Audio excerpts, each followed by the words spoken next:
wa ala alihi wa sahbihi ajma'in wa la haula wa la quwata illa billahil aliyyil azim. Alhamdulillah di sore hari ini kita bisa kembali bertemu baca surah Yasin bersama-sama. Mudah-mudahan kita mendapatkan rahmat dari Allah Subhanahu wa taala. Di momen Isra Mi'raj Rasulullah sallallahu alaihi wasallam hari ini 27 Rajab, salah satu penulis yaitu Syekh Ahmad Marzuki, penulis Aqidatul Awam, beliau menyebutkan wa ba'da isra'in urujun lis sama hatta ran nabiyyu rabban kallama min ghairi kaifin wan hisarin waftarat alaihi khamsan ba'da khamsina farad.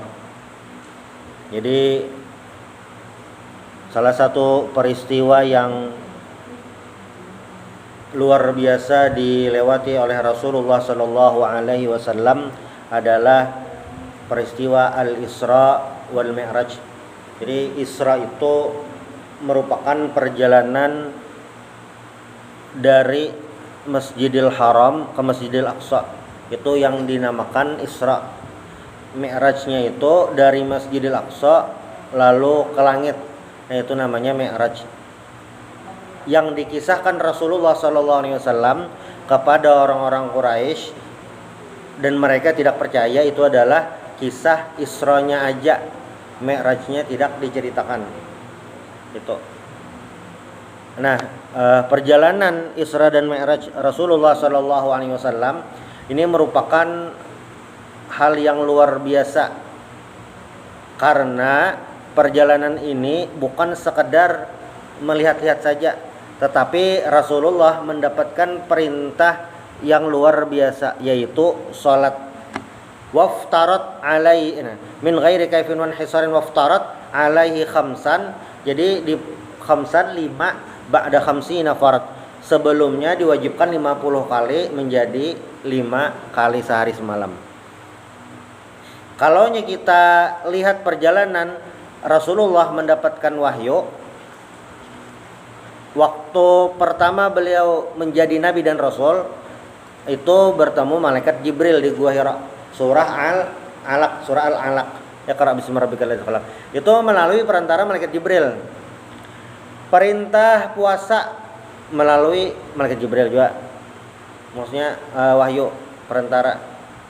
Zakat ya juga, haji ya juga. Nah, salat ini, perintah salat ini langsung Rasulullah Shallallahu alaihi wasallam dapatkan dari Allah Subhanahu wa taala. Makanya ujar Imam Marzuki dalam Aqidatul Awam, hatta ra'an nabiyyu rabban kallama, sehingga Rasulullah bertemu Allah Subhanahu wa taala dan berbincang langsung. Nah, untuk sekarang itu tidak ada yang bisa melakukannya kecuali Rasulullah sallallahu alaihi wasallam. Tapi nanti hari kiamat orang-orang yang beriman di surga akan bertemu Allah Subhanahu wa taala. Dan kenikmatan terbesar penduduk surga ahlul jannah itu adalah melihat Allah Subhanahu wa taala. Itu kenikmatan terbesar di surga. Nah, peristiwa ini yang dari Masjidil Haram ke Masjidil Aqsa lalu naik lagi ke langit, linuriyahu min ayatina. Allah Ta'ala ingin memperlihatkan Rasulullah SAW ayat-ayat Allah, tanda-tanda Allah. Karena dalam perjalanan itu Rasulullah melihat berbagai macam. Nabi Muhammad diperlihatkan kota Yathrib yang jar malaikat Jibril, nanti engkau akan hijrah ke sini. Diperlihatkan Bukit Tursina, Nabi Musa berbincang dengan Allah Ta'ala di situ. Lalu di Baitul Laham Nabi Isa dilahirkan. Lalu Nabi Muhammad naik ke langit bertemu dengan nabi-nabi penjaga langit. Langit pertama Nabi Adam, lalu tetamu Nabi Yahya, lalu Nabi Isa, Nabi Yusuf. Langit keempat tetamu Nabi Idris. Langit kelima tamu Nabi Harun. Langit keenam Nabi Musa, ketujuh Nabi Ibrahim. Sampai Nabi dapat perintah Allah Subhanahu wa taala. Sampai Nabi diajak jalan-jalan ke surga, sampai diajak jalan-jalan ke neraka. Nabi melihat semuanya. Yang hal-hal gaib yang tidak bisa dilihat itu dilihat oleh Rasulullah sallallahu alaihi wasallam. ujungnya Rasulullah dapat perintah sholat sembahyang 5 kali sehari semalam, yang awalnya 50 kali. Lalu saran dari Nabi Musa minta dikurangi karena 50 kali itu berat. Kalau bujuran kita setengah jam sembahyang, 50 kali, setengah jam sembahyang. Makanya luar biasa Nabi Musa memberi saran minta kurangi sampai tersisa 5. Nah, sholat ini selain itu perintah paling wajib, sholat ini ibaduddin, tiang agama. Sholat ini yang pertama kali nanti ditanyakan di hari kiamat. Nah, dan kalau kita perhatikan ayat tentang tujuan penciptaan manusia ke bumi ini, ke dunia ini, ujar Allah Ta'ala, wa ma khalaqtul jinna wal insa illa liya'budun. Tidaklah aku ciptakan jin dan manusia kecuali menyembah kepadaku. Ujar Allah Ta'ala, menyembah pada Allah. Tugas kita di dunia ini untuk menyembah Allah. Salah satu ibadah kita menyembah Allah Ta'ala, menghambakan diri kepada Allah adalah dengan sholat. Sholat sehari semalam itu ada 5 kali 17 rakaat. Jadi sebenarnya sholat itu bagi Nabi ketika dapat perintah sholat itu merupakan interaksi yang luar biasa dengan Allah Subhanahu wa Ta'ala. Nah, kita umat Rasulullah SAW diberikan kewajiban sholat 5 waktu. Itu merupakan sarana kita untuk bisa berinteraksi kepada Allah Subhanahu wa Ta'ala. Sholat ini sarana komunikasi kita, bukti kita juga cinta kepada Allah Subhanahu wa Ta'ala, bukti kita juga sebagai hamba Allah Subhanahu wa Ta'ala. Jadi sholat ini multifungsi, banyak fungsinya, bukan sekadar melaksanakan kewajiban. Maka apabila ada seseorang yang meninggalkan sholat, satu saja sholatnya ditinggalkan, itu berarti sudah menghilangkan satu sinyal kepada Allah Subhanahu wa Ta'ala, mengurangi, apalagi menambah dosa, apalagi menghilangkan kesempatan pahala. Karena sholat kita yang wajibnya asalnya 50 kali jadi 5 kali, pahalanya tetap sama kayak 50 kali. Jadi bila ada orang yang meninggalkan sholat, itu bukan sekadar dosa, tetapi kehilangan kesempatan 10 kali lipat pahala dalam melaksanakan sholat. Nah, jadi sholat ini sarana kita berinteraksi kepada Allah Subhanahu wa Ta'ala. Makanya di ayat itu disebutkan innas sholata tanha anil fahsya'i wal munkar. Sholat ini mencegah fahsya, keji dan kemungkaran. Jadi rumusnya, semaksiat apapun seseorang selama dia masih melaksanakan sholat, maka itu ditanding tuh misalnya, maka kemaksiatannya tadi lama kelamaan akan memudar, dan sarana dia untuk kembali rujuk, kembali taubat, kembali menuju jalan Allah Subhanahu wa Ta'ala itu akan selalu terbuka karena sholat. Walaupun ada istilah STMJ, sholat terus maksiat jalan. Kada apa nih? Itu kada hal yang salah itu nah. Tapi harus tetap dilakukan. Jadi penjahat kayak apa aja, yang maling kayak apa kah? Harus tetap melaksanakan sholat, karena sholat itulah jalan kembali. Jangan sampai kehilangan jalan untuk kembali. Misalnya kayak orang naik gunung itu harus ingat jalan yang dilewatinya supaya nyaman bubulik. Atau kayak kita ke komplek Hanyar, ke wadah orang tempat yang baru, waktu masuk itu harus ingat apa-apa yang dilewati supaya pas bubulik ingat. Nah, dalam hidup sama, ketika kita berjalan, jalan untuk kembali kita itu adalah sholat, supaya ingat menuju Allah Subhanahu wa Ta'ala itu dengan sholat. Nah, ini tentu dengan catatan sholatnya bukan sekedar asal-asalan sholat, tapi sholat yang memang benar dilakukan sesuai syarat dan ketentuannya. Artinya bujuran belajar sholatnya, sembahyangnya itu. Jangan sampai ada orang yang rajin melaksanakan sholat tapi nyani belum belajar bab sembahyang lagi, lalu sembahyangnya kada bujur. Nah, itu kayak apa jar? Kalau nya dalam hukum fikih ya kada sah. Sembahyang biar khusyuk benar, cuma kada bodoh, kada sah. Biar sembahyangnya mah bagus benar, rapi, tumakninah benar sembahyangnya, tapi kada mandi wajib lagi. Nah, kada sah. Itu yang sederhananya. Belum lagi yang syarat ketentuan yang lain itu. Jadi Isra Mi'raj ini harus selalu kita ingat untuk merefresh kembali pemahaman kita, kesadaran kita tentang sholat. Itulah kenapa jadi sehari semalam itu dipersiapkan ada 5 waktu agar koneksi kita, hubungan kita dengan Allah Subhanahu wa taala selalu terjalin, selalu ingat kepada Allah Subhanahu wa taala. Nah, itu yang pertama, maksudnya ibadah. Salat itu bagian dari ibadah, itu bagian kita menjaga hubungan dengan Allah Subhanahu wa taala.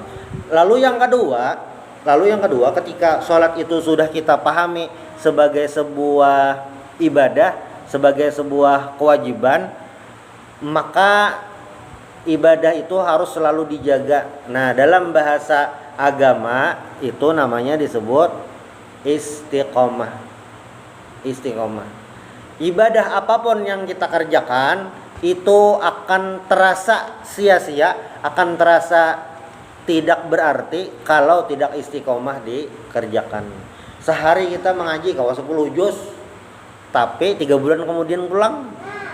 Nah, bulan puasa kau aja mengaji sekali duduk 5 juz, sekali duduk kau aja 5 juz. Mbah bulan puasa parai juga.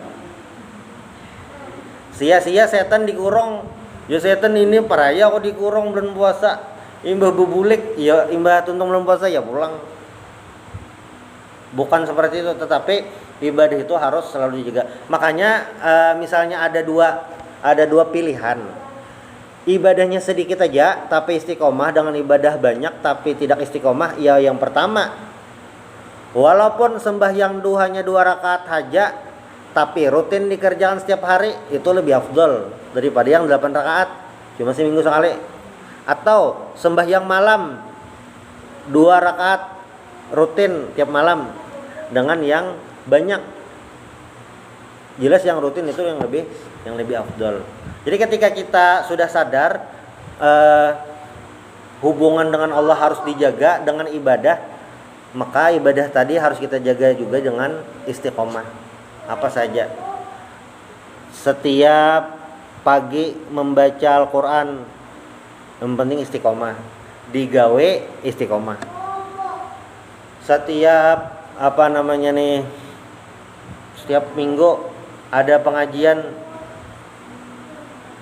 istiqomah. Setiap ada kesempatan bersedekah, istiqomah. Nah, itu sarana menjaga, karena istiqomah ini merupakan hadiah yang diberikan kepada hamba-hamba Allah Subhanahu wa taala yang mendapatkan anugerah itu.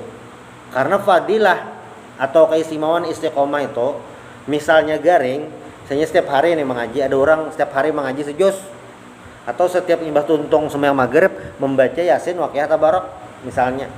Lalu pada hari itu garing, kada kawa membaca lagi garing, gigi sakit, bibir sariawan, nah membaca,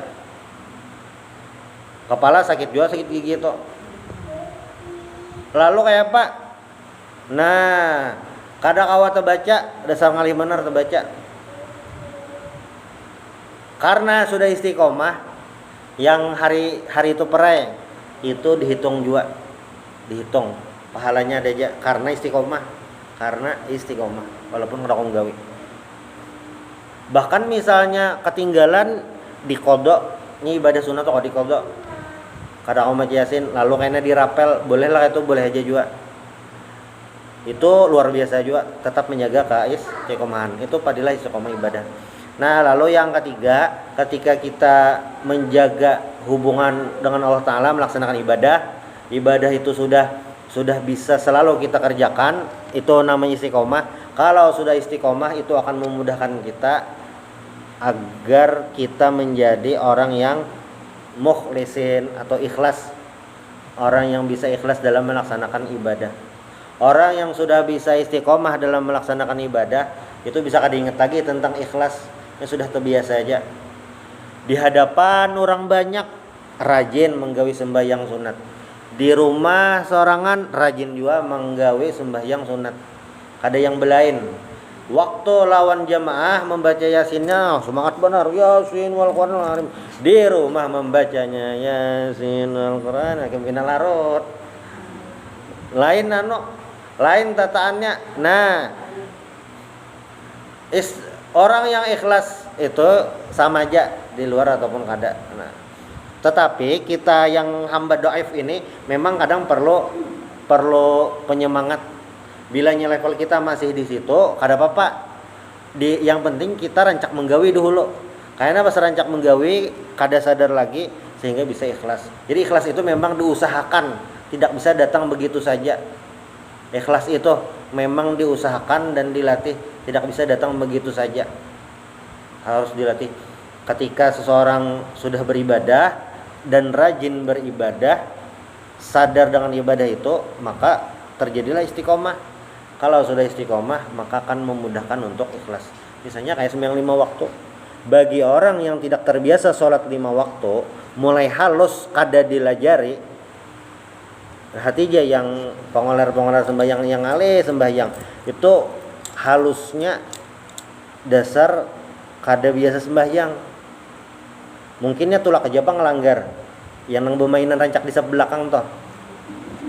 Ulun bingung benar nah masih kada dapat lagi nalah variabelnya nalah kekanakan toh. Pasnya SD rajin ngelanggar bagus aja, kada ada masalah. Biar bergaya tuh kada apa-apa busumbalit kah. Rajin yang langgar bagus saja. Pas sudah pindah SMP pindah ganal ampe kelanggar. Aneh bener kayak alumni itunya. Kayaknya nang halus nih ganal berganti pulang nang halus. Lalu langgar nih ramit halus orang kakanakan harus mengisi itu nah. Kan harapannya mulai halus itu disuruh langgar ke masjid supaya terbiasa lawan masjid sampai ke ganal. Ini maka yang diharapkan pas ganal hilang orangnya.